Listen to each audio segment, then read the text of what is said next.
So I'm privileged today to be joined by the latest winner in town,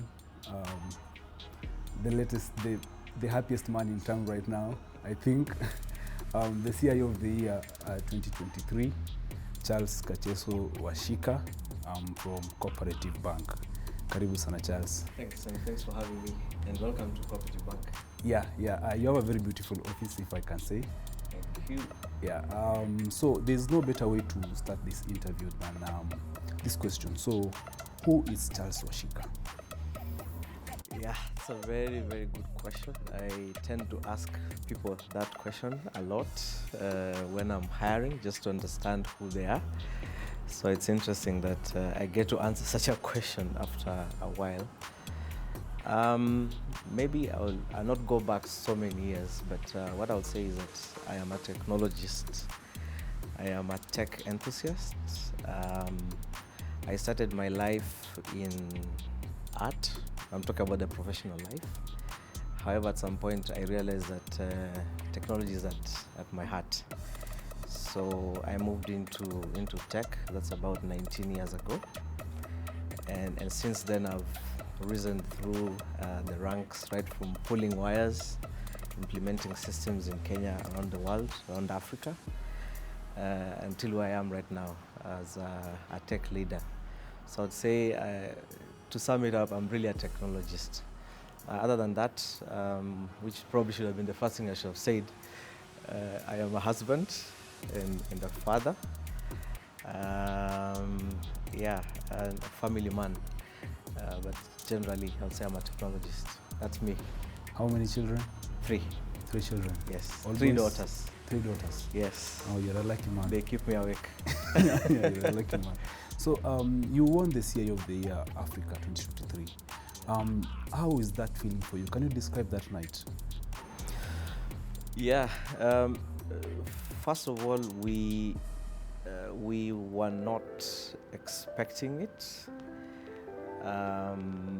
And we were extremely humbled. You notice I'm saying we because it was a team effort. So when my name was called out there, I kind of thought I'm dreaming. In fact, in preparation for the gala night, I know my wife had said she wants to come. I told her, no, please don't come. I don't want you to see me not getting the award. So very elated, but extremely humbled.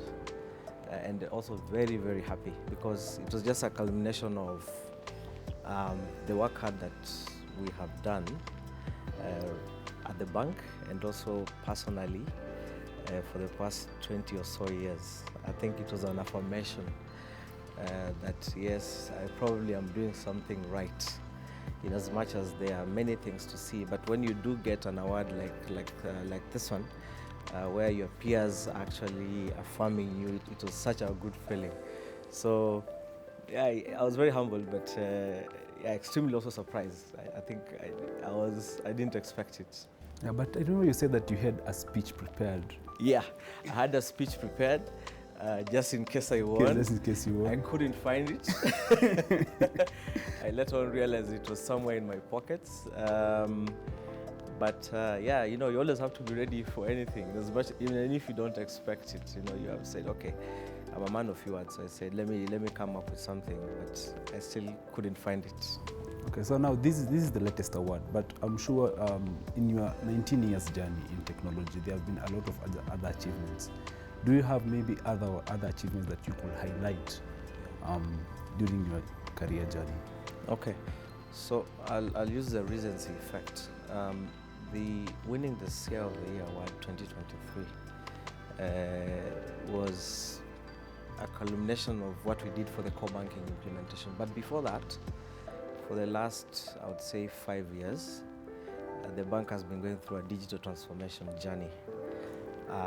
And that transformation journey as a bank that started in 2014, then we went digital transformation in 2017. It's been a very, very big achievement for us to see what we've been able to do from a transformative perspective. So the core banking was almost like the final piece that fell into place. However, in the past 5 years, we've done quite a bit in as far as transforming how we engage with our customers, right from mobile banking, the agency banking, and also how we've enabled our customers and also our staff. A good example being during the COVID-19 period, where a lot of staff had to work from home, and technology was able to enable that. So I think that's one of the biggest achievements, I'd say. So this one was a culmination, but the past 5 years, we've really done a lot as far as digital is concerned. In my past years, I would single out a time, quite a number of times, but let me single out maybe two.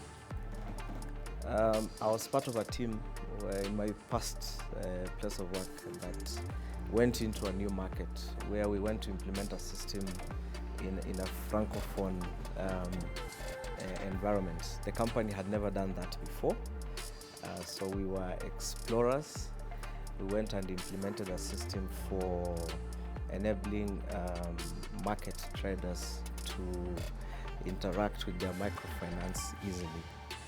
So new language, new environment, and a culture shock, and just seeing how these ladies who used to do things update their records in 3 months, being able to update their records in a day. So I hold that very dear for me.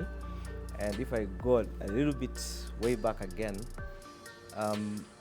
there's a time in this country where cooperatives or SACCOs were now, let me say, moving from manual records to digital. Then we're not calling it digital, we're saying computerization, because they were manual records. So there's this project we did down at the coast where we computerized about 8 SACCOs, and I was leading that team, and I could see the transformation that I did then. So I'm always proud of those moments, but there's so many others. But let me see, I could single out those 3. Okay, thank you. So we've talked about all these successes, the most recent ones, CEO of the Year award, the journey to in a francophone country where you're able to digitally transform people. But in all these successes, there are failures that are behind that. Maybe are you comfortable in sharing any of your failures that you learned from and grew from? Yeah, let me not say it's a failure. It was more of a learning experience. So last year we rolled out a new mobile application, and for 3 weeks the experience with our customers was not what we expected. We had actually done a pilot for 1 full year. The sample that we had picked was staff and a few other customers to pilot and make sure that the system was ready. But when we went live, we did realize that we probably should have expanded the sample. However, that gave us a very good opportunity to learn and make sure that now the bigger project, which was also running in parallel, the core banking, and see where the pitfalls were, and we were able to learn from that, and then now do the success that we had. So that's one of the painful experiences I had to go through. I remember staying awake for more than 48 hours after go live, not to celebrate, but just to, trying to make sure that our customers are able to access their services. So we learned from that, and I think it's evident how we implemented the latest core banking. Which is actually my next question, which is the project that won you the award. Can you maybe give us more detail about this core banking project, why you went into it and how the journey was?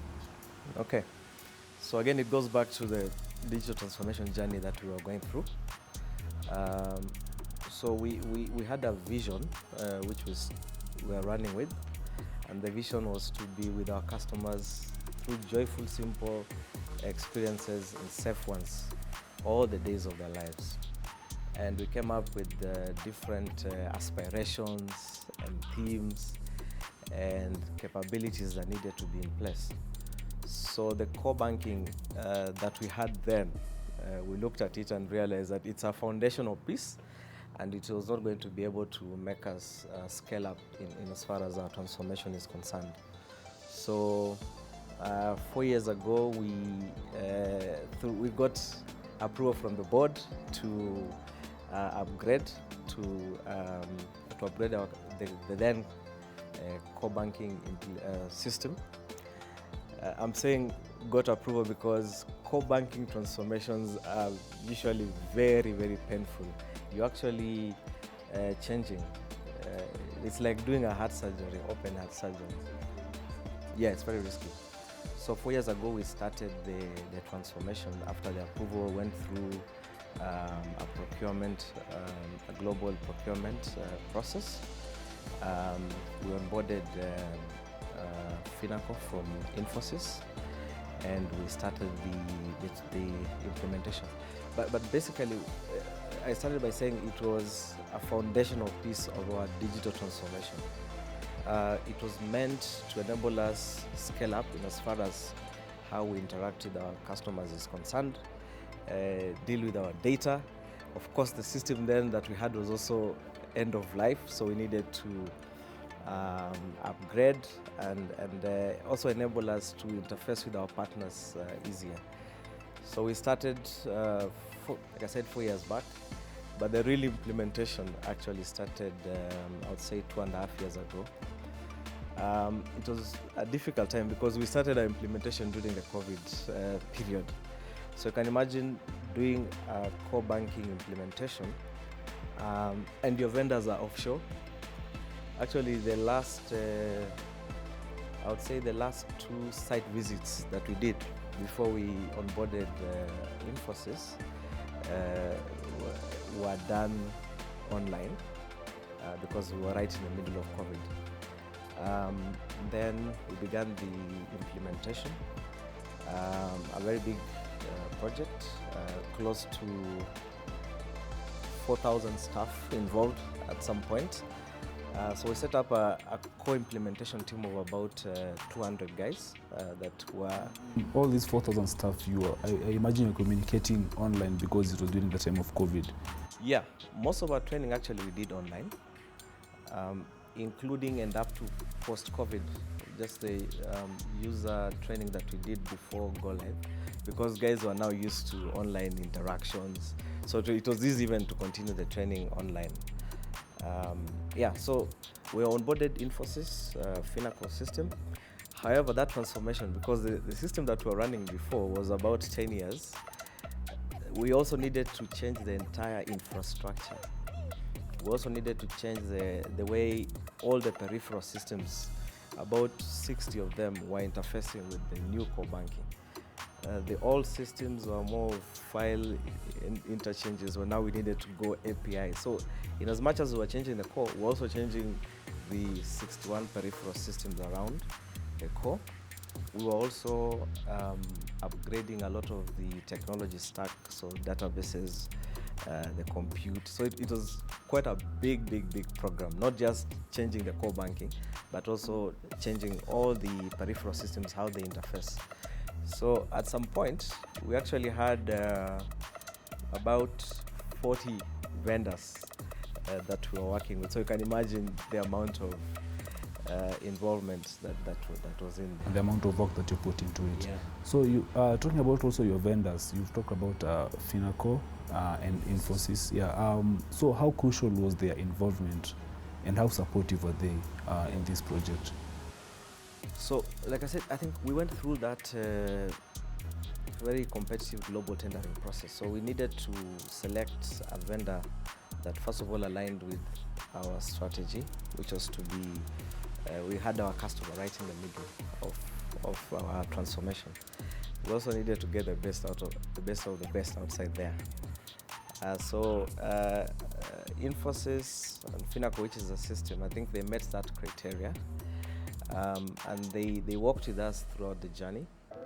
In as much as the initial time it was more online, but I think the last 1 year or so they were on site. So they were very crucial in ensuring that we were successful in our implementation. I know there are examples of core banking transformations that, for lack of a better word, are gruesome. But I would say, I think the implementation that they did here is a cup in their hat. I think they use us as as a reference of how a successful transformation needs to be done. We also worked, like I said, with about 40 other vendors, but Infosys was the main vendor that we worked with. Okay. So now, how about the internal relationships? You have the relationships with your partners and your vendors, but there's also your relationship with the C-suite. And you say that it actually took a while before you got the approval. How do you build this relationship with your fellow C-suite members at Coop? Yeah, so there's a term we usually use. It's called "What is in it for me?" as a C-suite member, the CFO. The director for retail, the one who owns the customers, director corporate, director HR. These are the people and many others who on the C-suite.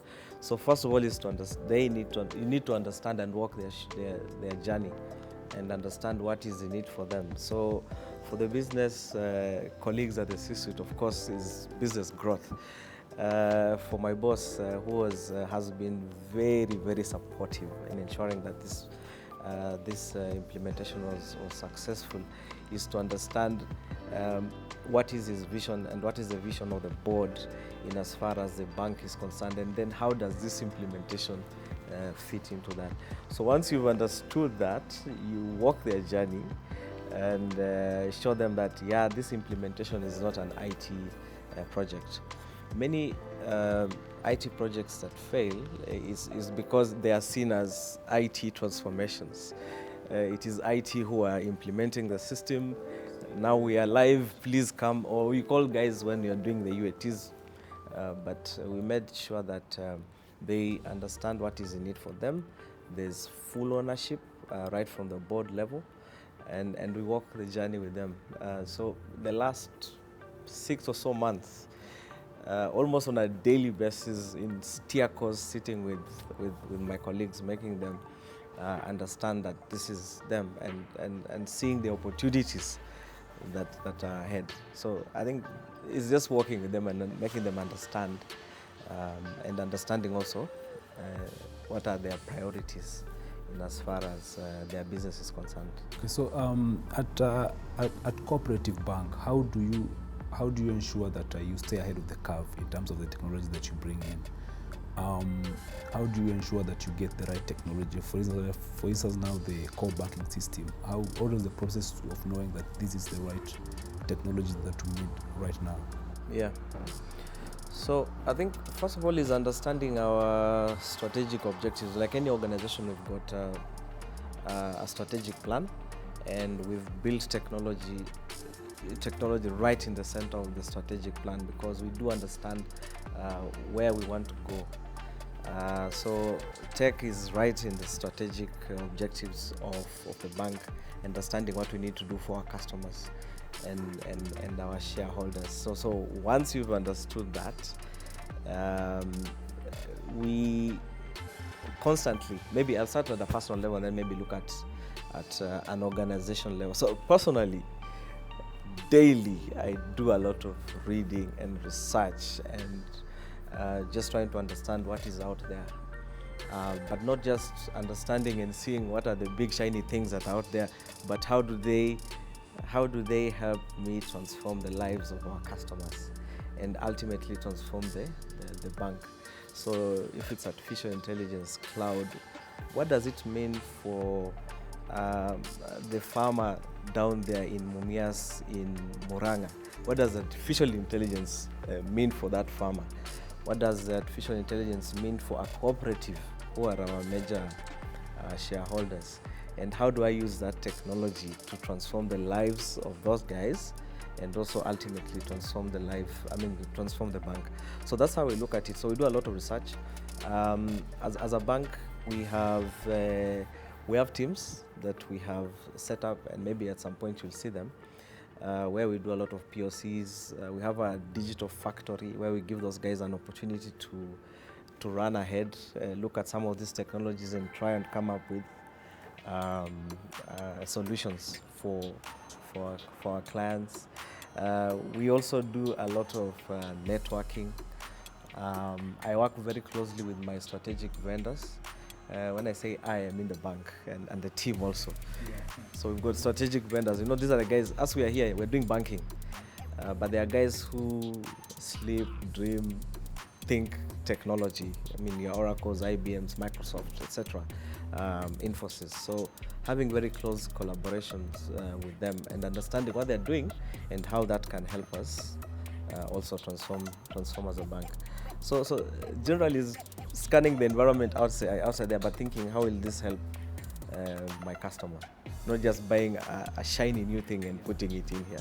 You've mentioned about this new technology, the shiny ones. There's cloud, there's artificial intelligence. There's a lot that has happened over the year 2023. So you as Charles, which technologies do you have you found interesting and surprising, and maybe you as Charles, you don't have to incorporate it to Cooperative Bank, but generative AI. I think generative AI is a big thing, and the reason for this is that artificial intelligence itself is a buzzword on its own, and people know that there's this thing called artificial intelligence and we must use it, and everybody is talking about it.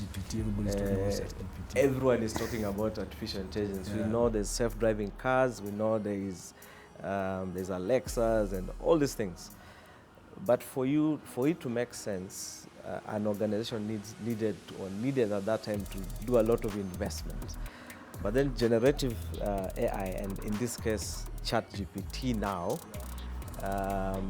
it helped democratize that discussion. You could just register onto ChatGPT and start using it, and it's churning out information and giving you ideas. You can do board papers, you can do PPTs. So I think generative AI has been a big thing, and it has, for lack of a better word, democratized what artificial intelligence is. And now you see it in visual movies. Guys are making music with it. Remember, I'm a creative, so for me personally, ChatGPT, but generative AI. Generative AI, which is behind ChatGPT. So maybe how do you balance focusing on future trends, staying with the current, what's happening in the current, and also learning from the past? So the customer, right in the middle. What are the things that are out there? How do they help me transform the life of this customer? How do they help us transform our workforce? How do they help us transform the bank? But also remembering that we've gone through some experiences in the past, and being very measured in the type of investments that we do. Over the past 5 or so years, we've done quite a bit of investment as an organization, as a bank, as far as technology is concerned.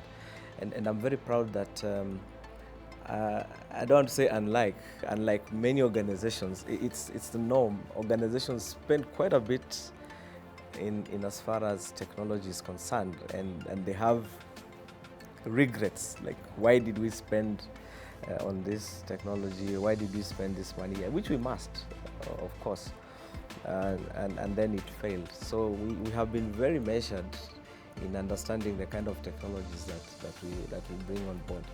I'll give you an example. We, as part of our transformation, we did at that time we're calling it a data and analytics program. We knew as an organization we needed to invest in data and analytics, and we did invest in analytics. We didn't go the technology way, like let's buy these machines and implement. So what we elected to do was go the use case direction. What are the use cases that analytics is going to help us with? And 4 or 5 years down the line, I would say the investment that we put in, the business was able to recoup tenfold. But when we were doing the implementation, the question was, so analytics, why are you buying these things? That's always the question. But now I think we see the importance and why we did it. Okay, yeah. So my understanding of your job as a CIO, or so we hear everywhere, is that you have to be up 24 hours a day, 7 days a week, 365 days a year. You can get a call at 3 a.m. that the systems are down. So is that your job? Is that how your job is? I would say yes and no. Yeah, yes, that's the description of the job. Of any technology or any CIO, CTO, that's the description. You're like a doctor. You can be called at any time. When we started, and when I say when we started here, for example, it was almost normal that you will be called at any time. But the team has, and with the help of the leadership, the team has worked really hard in as far as stabilizing the systems is concerned, right to a level where, yes, I am ready to be called at any time, but I don't see that much. But I know that, yeah, as a CIO, you have to be ready to be 24/7. So when I wake up at night, anytime, when I look at my WhatsApp, because my WhatsApp, WhatsApp has got all these groups, your SOC, your NOC, transaction monitoring, all these things. Those are the things you are looking at, and they are just saying, okay, you're ready. You're expecting to see a text from your head of technology telling you there is a server which has a problem. But like I said, I think we've been lucky. We've worked on this, so that's not what we see. But yes, it's a 24/7. Yeah, guys are going for leave this time, but I know me, it's February. Yeah. Yeah, okay. So maybe let's get to know a little bit the other side of you better. So what do you do outside of work? When you're not a CIO, what are your hobbies? What do you enjoy doing? Surprisingly, I was reflecting on that, and I mostly still am in technology during my free time. I have, in the recent maybe 2 or so years, become very enthusiastic about smart home technology. So I spend a lot of time researching and implementing and building smart home things. If you did visit my home, you'll see a lot that I've done for myself and a few other friends. So that's what I'm doing currently a lot. But other than that, maybe gym, and I used to run a lot in the past. But once we got into the project, that time wasn't there. Yeah, so maybe I'll go back to that. But I spend a lot of time on smart homes. Okay, so maybe looking into the future, 5 years, what do you expect from yourself? Just keeping on transforming organizations, whether it is this one where I am, transforming organizations using technology, but mostly with the customer. It's not about the organization, but it's more of people's lives. I am slowly starting to think maybe I need to go into philanthropy, mentorship, looking at my journey from the last 20 or so years. So I see myself working with the youth a lot, just guiding them, and also going into philanthropy, but continuing to transform organizations, let me say that, using technology. Thank you very much.